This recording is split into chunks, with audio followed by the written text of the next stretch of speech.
Nous sommes chez Hermeka à Toulouse, une entreprise de 30 salariés spécialisée dans l'usinage et la sous-traitance aéronautique, mais également la production pour l'industrie gazière et électronique. Chiffre d'affaires entre 4 et 5 millions d'euros.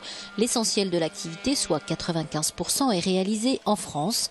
Ici, tous les salariés sont en CDI. Des ingénieurs techniques, des techniciens d'usinage niveau Bac+2 et quelques ouvriers.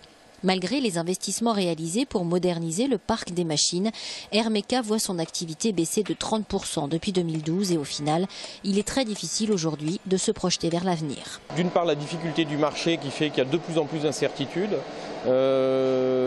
L'objectif premier, c'est la pérennité de l'entreprise. Malheureusement, il est de plus en plus difficile de voir loin, de garantir l'emploi, de garantir une certaine rentabilité. Le manque de visibilité du marché est incompatible avec le recrutement. Hermeka voit donc depuis plusieurs années sa masse salariale s'appauvrir.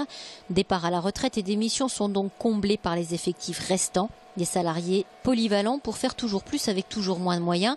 Mais ça n'est pas la seule épine dans le pied de la direction. Si on veut résumer, c'est véritablement le fait qu'on se sent un peu enchaîné et malheureusement pas si libre ou indépendant qu'on voudrait l'être.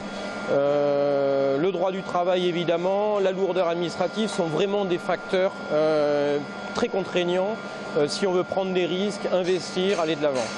Il y a un mois, j'ai reçu l'avis de taxe foncière avec une augmentation de 10 000 € de la taxe foncière alors que rien n'a bougé en un an. Ça fait partie des problèmes, on passe la journée à téléphoner partout pour finir désespéré. On cherche toute la journée à faire des économies.